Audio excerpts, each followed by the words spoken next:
to order at 6 o'clock. Please stand if you are able and willing for the Pledge of Allegiance. I pledge allegiance to the flag of the United States of America and to the republic for which it stands, one nation, under God, indivisible, with liberty and justice for all.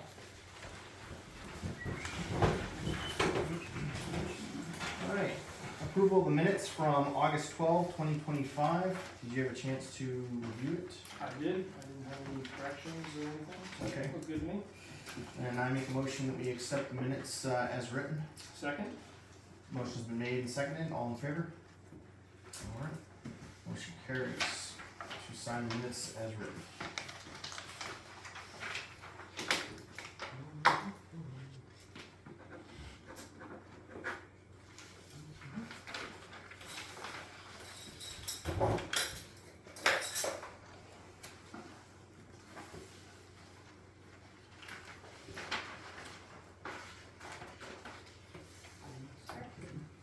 All right, we're on warrant number 4, expenses, $93,389.83.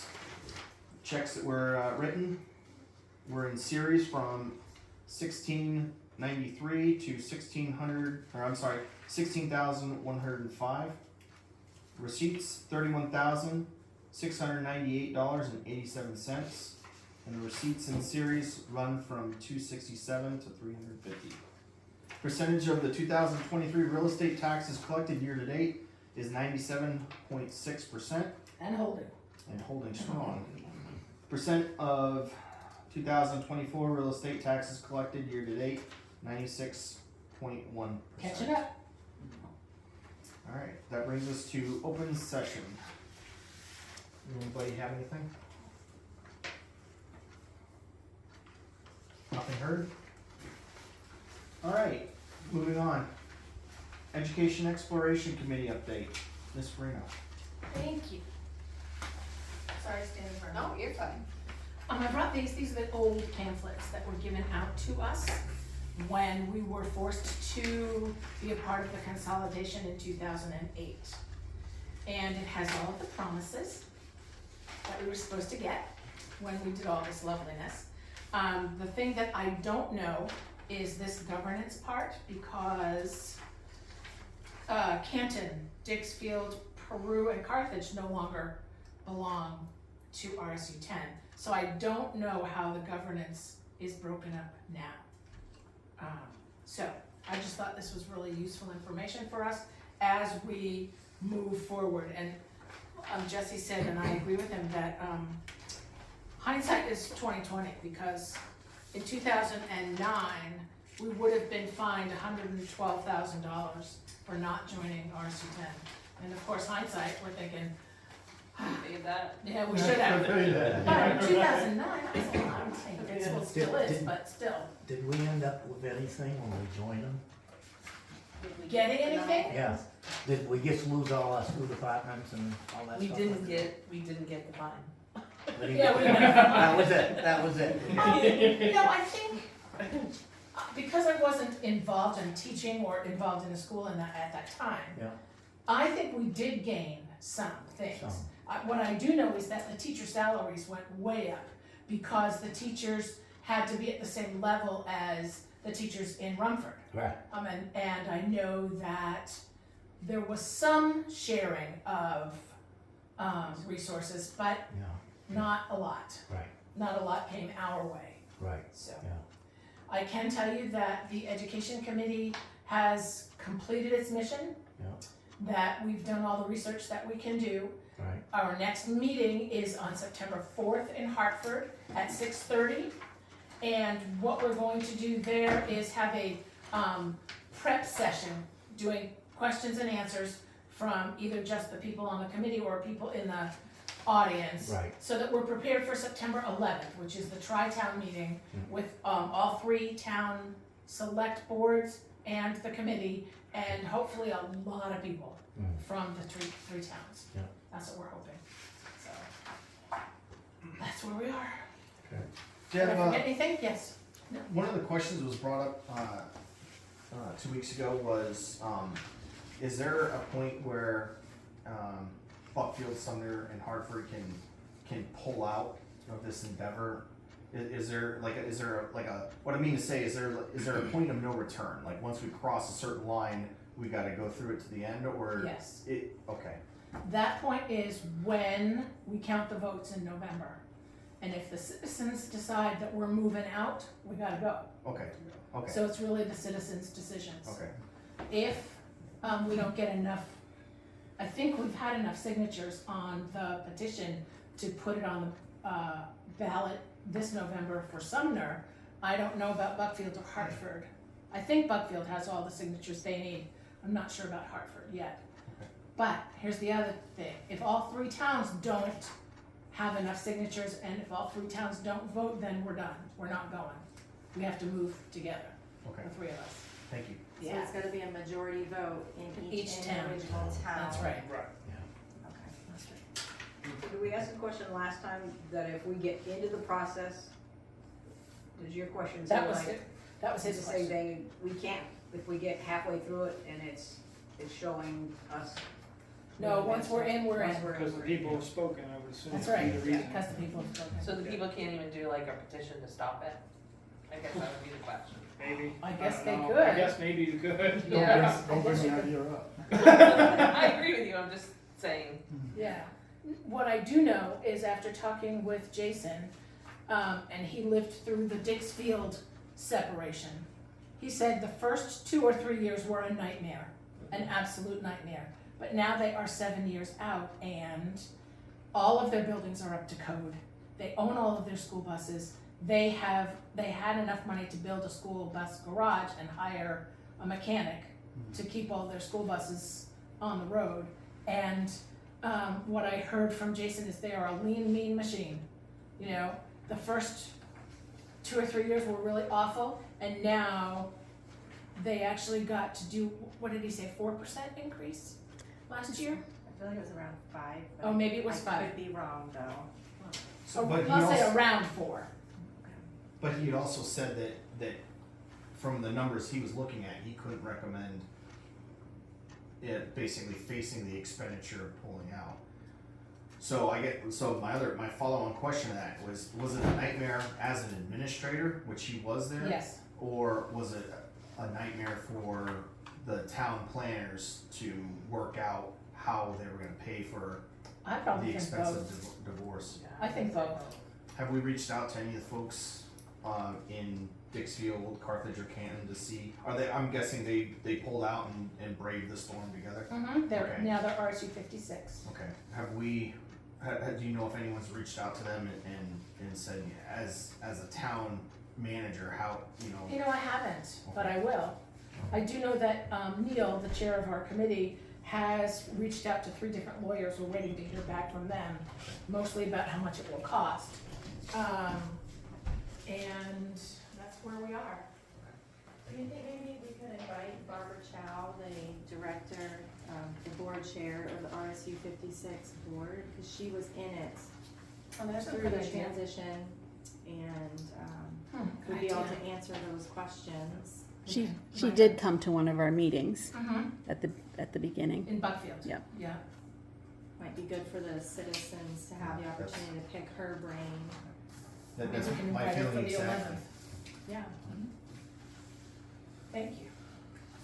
Do we have an option to have the comparison of if RSU 56 is willing to share that kind of information to say student to teacher ratio, money they have in their buildings, and then the ultimate cost. So is there an actual breakdown to say we paid all this money, but we see the benefit, in 25% reduced costs or whatever? I can ask.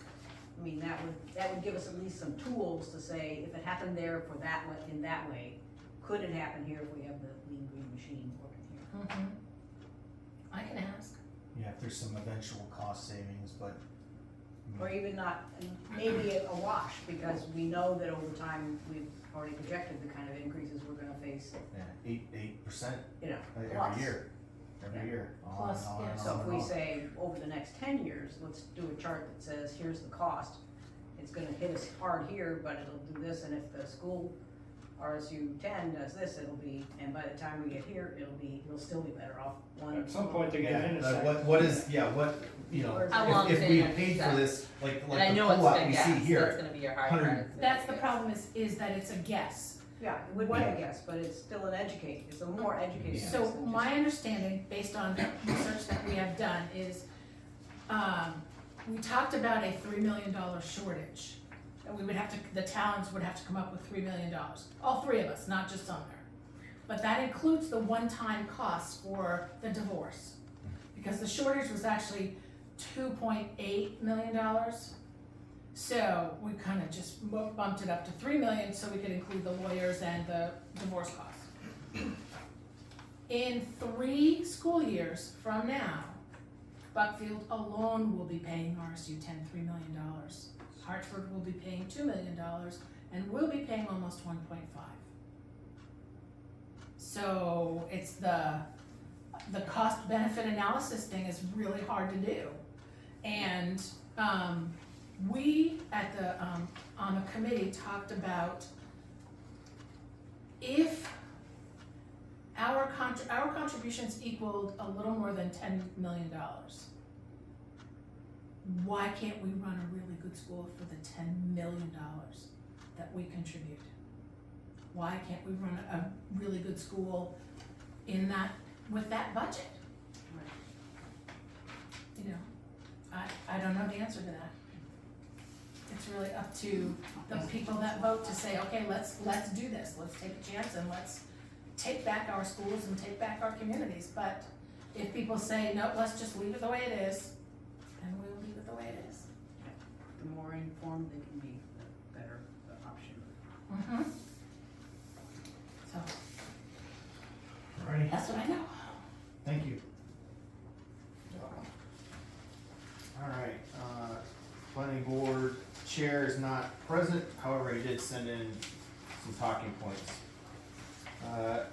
Looks like the planning board approved 5 building notifications on Reading Road, Tower Road, DeCosta Road, Main Street, and another one on Main Street.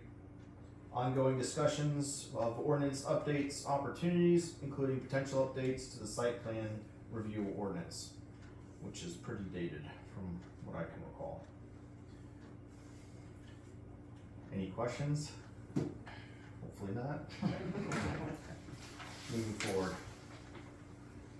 Alright, next up is the fire department report, but they're gonna be a little bit late, so I'm gonna. I just got it. Oh, okay. Yeah, hi, for those who don't know me, my name's John Daly. I'm the fire department secretary for a couple months now.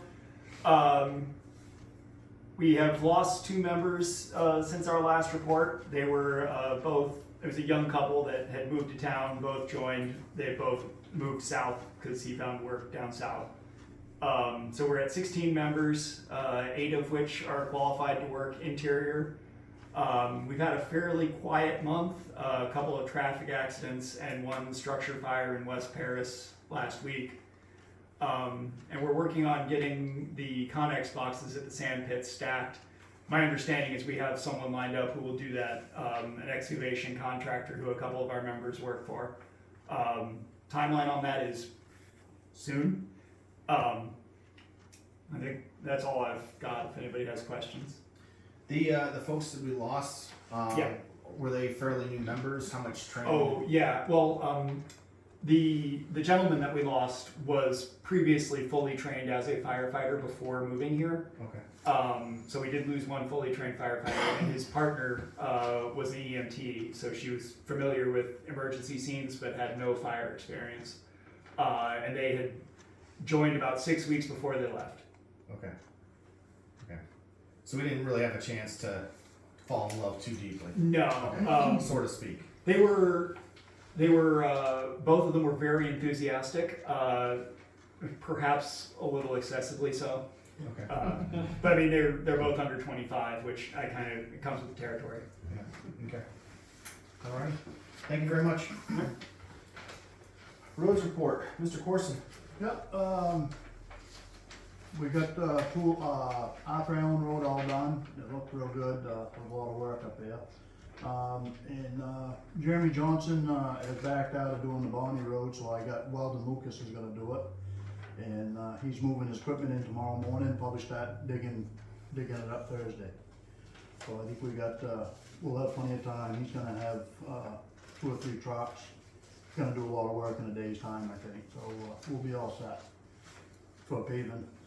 And, once I get the Bonnie Road done, then we'll start in, doing some other work to other places around, but right now my main focus is, getting the Bonnie Road ready to pave. Okay. Still scheduled for the end of September? Yes. Thank you very much. ACO report, Mr. Holmes. Yes, so July was very busy all around, and Sumner was the second busiest town. 26 calls logged with 1,024.9 miles. There were 21 animals transported to partners and shelters.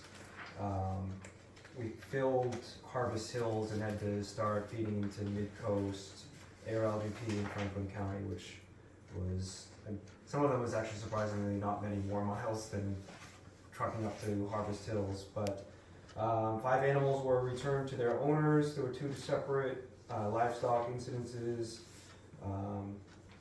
and a majority of those animals transported to the shelter were 15 shepherds from Abbott Pond Road. 13 of them became property of humane societies. A lot of them are in wonderful homes now, and 2 of them came back. They've been spayed and neutered, and hopefully that's the end of a lot of problems up that way. Okay. Thank you. RSU 10 report, Mrs. Chapman. Okay, the next board meeting is Monday, September 8th, and it's down here at the Buckfield High School at 6:30. And I would encourage people to attend that board meeting. My understanding is that the agenda will contain a vote to decide whether, this is of the board, a vote of the board to determine about the 6th grade moving from Hartford Sumner Elementary up to Buckfield High School, junior senior high school. And as I said at the last meeting, Principal Troy Eastman is making himself available before the meeting to give tours and answer any questions that concerned parents might have. So, that's at 6:30, Monday, September 8th. Today, staff began the school year with a welcome breakfast at Mountain Valley High School up in Rumford. The students start school next Tuesday or Wednesday. Let's see, Tuesday the 2nd are grades K through 7 and 9. And on Wednesday the 3rd, grades 8, 10, 11, 12. So basically, if you're a freshman or if you're going into the 7th grade down here, or if you are in the elementary school, you start a day early on the 2nd, and if you are the other 3 grades, then you would be on the 3rd. So, confusing, I had to look at the calendar. If anybody needs to see that, go to the district website and you can see the calendar. With that said, bus routes were published late this afternoon, so you should be able to find those on the district website as well. And excellent news to share about the Hartford Sumner Elementary School Zone traffic lights. Our representative Mike Lance got working at figuring out what could he do for the interim, because we are on the DOT's list, whatever being on the list really means, for the bigger light with yellow flashers that the DOT provides. That is next year. However, Mike Lance was able to procure for the interim time frame West Paris's light. There is a caveat, somebody needs to man that light, I guess, during those hours. I don't exactly know what that means, but I trust that maybe our administrators can figure that little detail out. But it'll be a welcome sight to see to slow the traffic down. They did take the tree down. There has been a paving project going on over there in an effort to provide a few more parking spaces and widen the area where the buses will be going. Looks So nice. it does look nice. I think that's true. I know there was grumbling about the trees, but the trees. Made the I whole think it school looks- look better. Yes, Yeah. yes. And it's easier to see once you're there. Absolutely. Approaching from either side, you still can't see it. So my understanding is there were limbs that were coming down on vehicles. However, Troy Eastman did let everybody know that he had a picture standing by that tree when he was a kid going to the school. So the school board did ask, is there any sentimental value or any history? And none was stated at that particular time. But I do think it's going to be helpful for traffic, at least to see what's going on, right? Let's see if there's anything else here. I do not believe there's anything else. I have made myself available, and I've told Diane this too. If anybody ever wants to connect with me, I'm usually at these meetings, but I'm willing to meet face to face with anybody who may want to talk about all things school district related, unless you can catch me at a meeting as well. So, any questions? All right. Thank you. Yeah, I would just like to say that, Stacy had reached out to Joseph Martin, and I had been on the phone with Mike Lance several times about this whole thing, and the response is, I don't know if we could send it out probably, but it was literally that there's no funding for these lights. So there's a program for these lights, and they cost about $11,000, and then the DOT has to actually install them, but there's been schools departments that have been waiting on this list for years. I was like, I don't even understand how that's a response. Like, we're talking about, like, if I go speeding through a school zone, do I get to say, hey, there was no light, so I don't get a ticket or whatever? You know what I mean? I was like, I couldn't even believe it was a response, but that was the response. There's an actual program, and it has already used all of its money, and we're on the list for the next year. I thought that was amazing. And yet Rumford knew. Yeah, so Well, their the police department. Rumford funded that, Police right? Department, and some specific citizens, people, were heavily involved in that. I did ask our superintendent and the assistant superintendent, Matt Gilbert, who has been more involved in this behind the scenes too. Can we just outright purchase, we meaning the district, just outright purchase one of these? And is the DOT the only entity that makes these? I mean, with the question of how come all the districts need to be beholden to the DOT for a very limited supply? So I don't have any answers to that, but at this point, if I were, if anybody wanted to write to the DOT or the Department of Education maybe. And, I wrote to the sheriff. And that too, which I think that was on my, maybe we should thank everybody who did, whichever entity we did reach out to, but the problem of only being such a limited supply and one location where they can be purchased and installed, that is a monopoly on a very important program. So not only do our legislators need to hear that, but some of these government organizations that are involved in that. So it's interesting when you start digging in and asking a lot of questions. There's just a whole lot of unnecessary red tape that doesn't make any sense to me.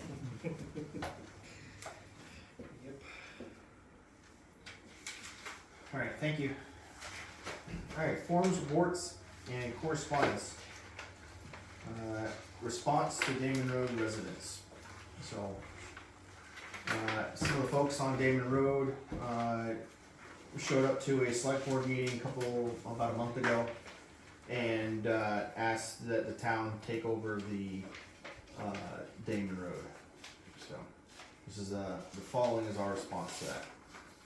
Following thorough research and consultation with our legal counsel, the town has determined that the roadway known as Damon Road has been and will continue to be classified as a public easement. Our review found no evidence that Damon Road has ever legally accepted as a town way or designated as a county way. Historical records indicate that the town has treated Damon Road as a public easement since at least 1988.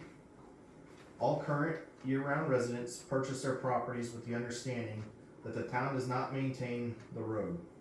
In fact, several residents have indicated that they acquired their own equipment specifically for plowing and maintaining the road themselves, a practice that has continued for more than 15 years.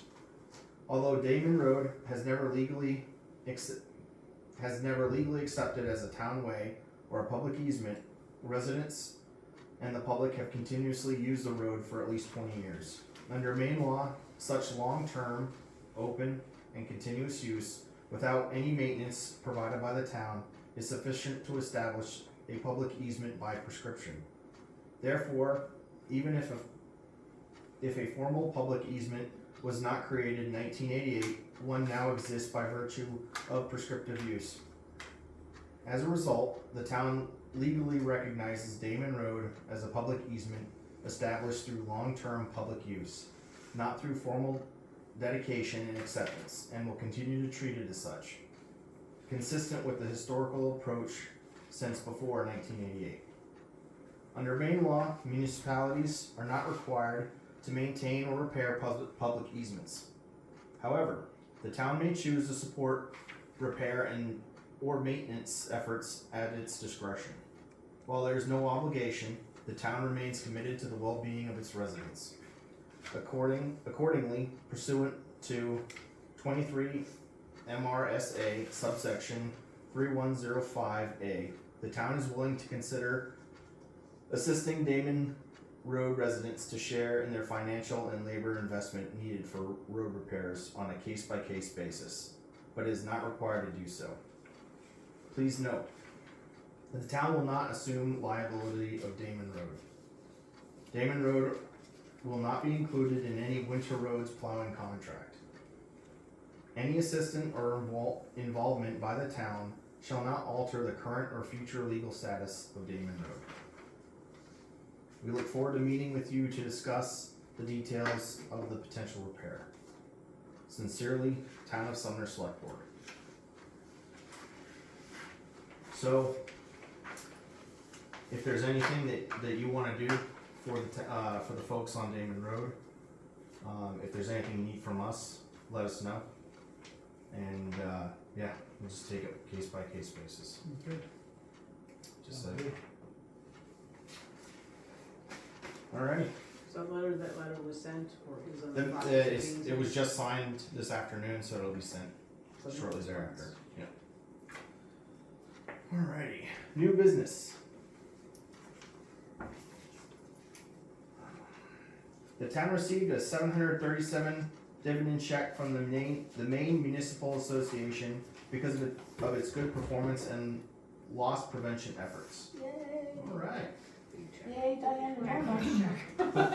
We will take it. That's true, that's true. What do we pay into that? A lot. Okay. A lot. Alright, cool, thank you. Mm-hmm. The 2022-2023 fiscal year audit has been completed. Maine Municipal Auditing will return September 16th, 2025 to begin the 2023 to 2024 fiscal year audit. We're getting close. Yeah, we're getting there, getting there. Progress. Alright. It's a lot done in 3 or 4 months. Old business. You got any old business? Nope. Alright, upcoming events. Office is closed for Labor Day weekend, Saturday, August 30th. Education Exploration Committee open to the public forum September 11th at 6 o'clock at Buckfield Junior Senior High School. Is it 6 or 6:30? 6:30. 6:30. And it's at the high school, Yes. It is in high school. 6:30. Mhm. And it's in the auditorium, cafeteria, whatever it is. All of the above. Cafetorium. I There think you is go, what it is. cafetorium, there you go. In the notices, we did have someone resign already from the appeals board, so we actually have 2 openings again. Okay.